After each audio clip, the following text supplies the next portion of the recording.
여러분 안녕하십니까, 강신엽 변호사입니다. 윤석열 대통령 변호인단의 최고 변론이 지금 전문이 나왔습니다.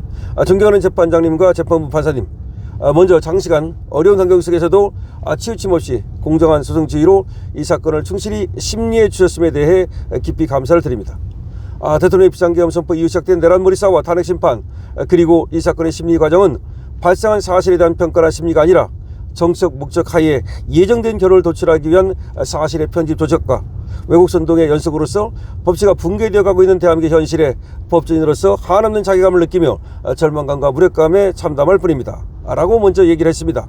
그런 다음에 윤석열 대통령 변호인단은 2시간 만의 비상계엄 해제가 있은 이후 책임 회피에 급급한 일부는 정신에게 달려가 거짓을 이야기하며 내란머리에 불쏘시개가 되었고, 여기에 일부 정치인들과 반국가 세력의 선동과 선전이 더해지면서 기어이 정권을 무너뜨리고 말았습니다. 전체 국민이 선출한 최고의 민족 정당성을 가진 대통령을 조사도 심리도 제대로 하지 않고 탄핵심판에서 파면 결정을 내린 것입니다. 탄핵심판에서는 헌법과 법률에 정해진 증거법이 무시되고 기일지정 등 적법 절차가 지켜지지 않은 채 진술의 의무성이 의심되고 반대 신문권도 전혀 보장되지 못한 증거 능력 없는 수사 기록이 무차별 제출되는 등 법적 절차가 완전히 무시되었습니다. 초시계로 증인당 30분, 20분을 눌러놓은 후 시간이 돈이되면 신문할 사항이 남아있어도 증인신문을 종료시키는 듣도 보도 못한 증인신문이 진행되었습니다.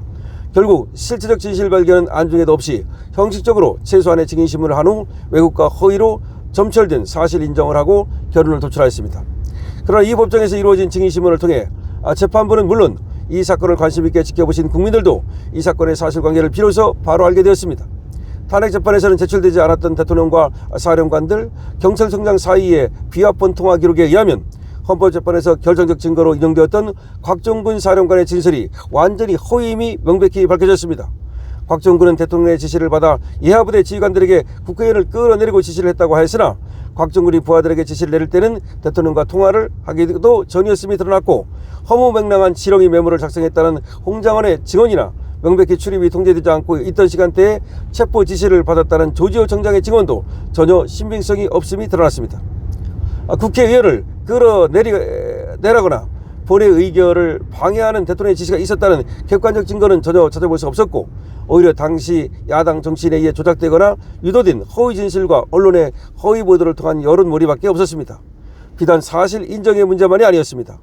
법원 행정처장께서 수사기관들이 서로 수사권을 주장한 것에 대해 비정상적인 상황이라 지적하였음에도 수사기관들은 각자의 우위상만을 생각하여 무리한 수사를 계속하였습니다. 수사권 없는 수사기관의 기소에 대해 공소기각을 선고한 대법원 판례에도 불구하고 설마 이러한 중요한 사건에서 절차적 위법성을 따지겠느냐는 아니란 태도 때문인지 절차에서의 위법을 서슴지 않고 저질렀던 것입니다.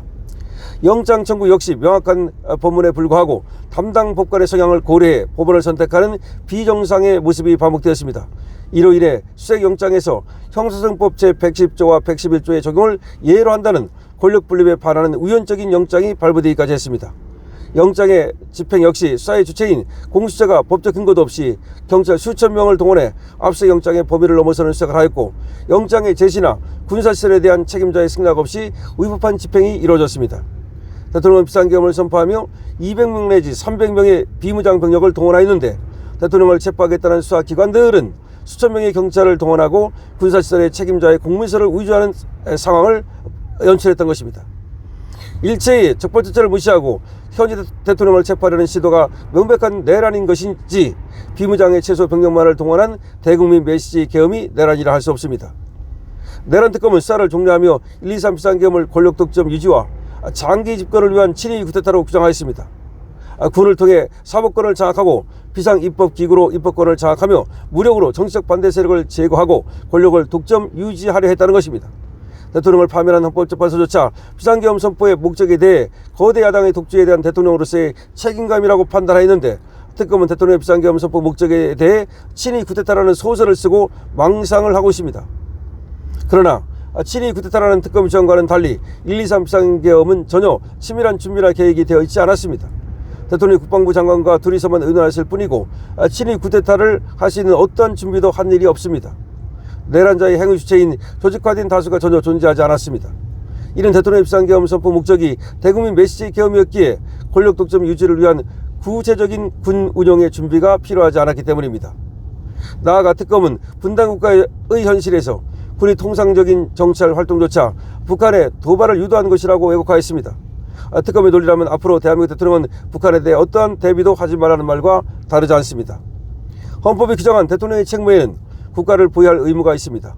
주적인 북한에 대해 경계하고 대비책을 강구하는 통상적인 군의 활동은 내란의 준비나 일반 이적이 될 수 없습니다. 법리적으로도 이 사건이 내란죄 구성 요건에 포섭될 수 있는지 검토한다면 내란죄는 결코 성립할 수 없습니다. 이 사건은 엄격한 증명에 의한 사실 인정에 의해 구성 요건의 포섭 여부를 검토해야 하는 형사재판입니다. 탄핵 심판과 같은 정치적 책임을 묻는 정치재판이 아닙니다. 특검은 이 사건을 정치재판으로 이끌어 예정된 결론에 이르기 위한 노력들을 하고 있습니다.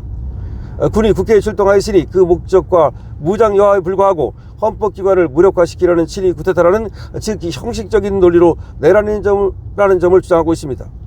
정치적인 레토릭이 공소장에 번외시되어 있는 것은 특검 스스로 이 사건을 광장의 여론재판으로 진행하여 선동된 군중에 의한 정치재판을 하는 것과 다르지 않습니다.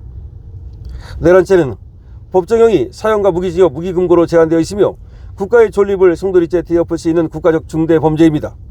우리 헌정사에서도 계엄사령관을 체포하고 결국 정권을 탈취한 1212 사건에서 조직화된 다수, 치밀한 사전 준비 및 군을 동원한 무력 충돌과 유혈 사태에 대해 엄정한 책임을 물었음을 잘 알고 있습니다. 이 사건에서 과연 2시간 동안의 비상계엄 상황이 헌정을 중단시키고 국가의 존립을 뒤엎으며 국민에게 엄청난 피해를 주어 사회와 영구히 격리시키는 형을 선고해야 하는 내란죄에 포섭되는 것인지 면밀히 살펴주시기 바랍니다. 대국민 메시지 계엄으로 국민에게 어떠한 피해도 예정하지 않았고 헌법기관의 기능을 정지하려는 우연의법한 지시가 전혀 없었습니다.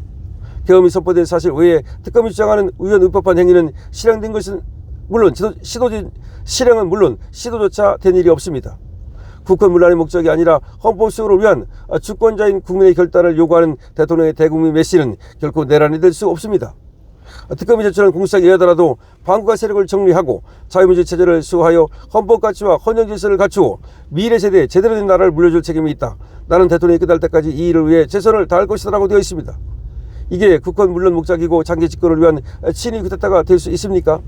이는 오히려 대통령의 국정위기에 대한 인식과 이를 해소하기 위한 목적이 무엇인지 명백히 보여주는 것입니다. 헌법재판소는 물론 특검조차 비상계엄 선포의 목적이 국정위기에 대한 대통령의 고뇌에 찬 결단이라는 것을 알고 있으면서도 내란몰이를 위해 무리한 주장을 하고 있습니다.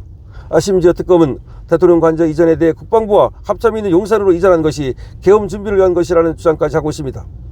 특검은 피고인이 군지휘부와 함께 군기지 내에 위치하게 되었으며 대통령 관저 바로 지척에 국방부 장관과 합참의장, 공관 등 주요 군지휘부의 공간이 위치함에 따라 피고인이 군과 밀착하는 여건이 조성되었다라고 기재하고 있는 것입니다. 그러나 대통령 관저 이전은 문민정부 이후 일관된 대선 공약이었으며 대통령 역시 대선 공약으로 관저 이전을 명시하였습니다. 특검의 주장대로라면 대통령은 계엄을 위해 대통령 선거에 출마하였다는 것과 다르지 않습니다. 또한 관저 이전으로 정책 집행이 미진한 것처럼 공수장에 버젓이 기재해놓고 있습니다. 거대 야당의 발목 잡기와 입법부의 폭주로 대통령이 아무것도 할 수 없었던 상황임은 국민 누구나 삼척동자도 알고 있는 사실임에도 특검은 특정 정치 세력의 주장과 같이 적반하장의 사실 호도를 하고 있는 것입니다. 이러한 사실 호도는 국정위기에 대한 책임 전가에 불과하고 계엄의 원인을 제거하여 내란몰이를 하기 위한 의도라고 할 것입니다. 김용현 장관이 증언하였듯 적당히 야당과 타협하고 줄 것 주고 받을 것 받는 구시대의 정치 문법을 그대로 따랐다면 대통령 역시 안온히 임기를 보내고 전직 대통령으로서 예우를 받으며 국가 원로로서 여유로운 만료를 누릴 수 있었을 것입니다.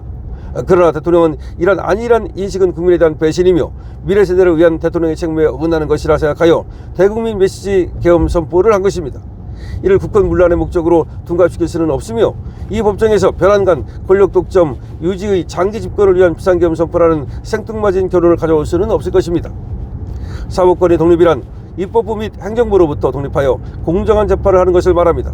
그리고 여론과 선동에 휘둘리지 않고 오직 법과 양심에 의한 판단을 하는 것을 의미합니다. 정치적 당위성이나 명분이 아니라 이 법정에서 확인된 사실관계, 내란죄의 법리에 의하여 이 사건을 살펴주시기를 부탁드립니다. 국헌문란의 목적은 없었으며 폭동도 없었습니다. 대통령의 우연의법한 지시도 없었고 국민의 피해도 없었습니다.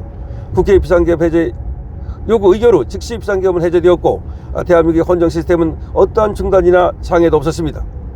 정치 재판이 아닌 오로지 엄격한 증명에 의한 형사 재판으로서 불법한 기소이며 구속 요건에 정당성도 없을 뿐만 아니라 아무런 증거도 없는 이 사건에 대하여 무죄 판결을 선고해 주시길 부탁드립니다.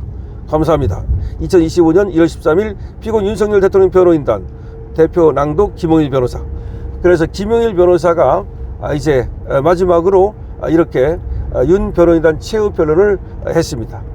뭐 여러분께서 많이 알고 계시는 내용인데 어쨌든 간에 쭉 이 사건이 유죄가 될 수 없는 이유를, 그리고 윤석열 대통령이 계엄을 선포한 이유에 대해서 소상히 얘기하고 있는 것입니다.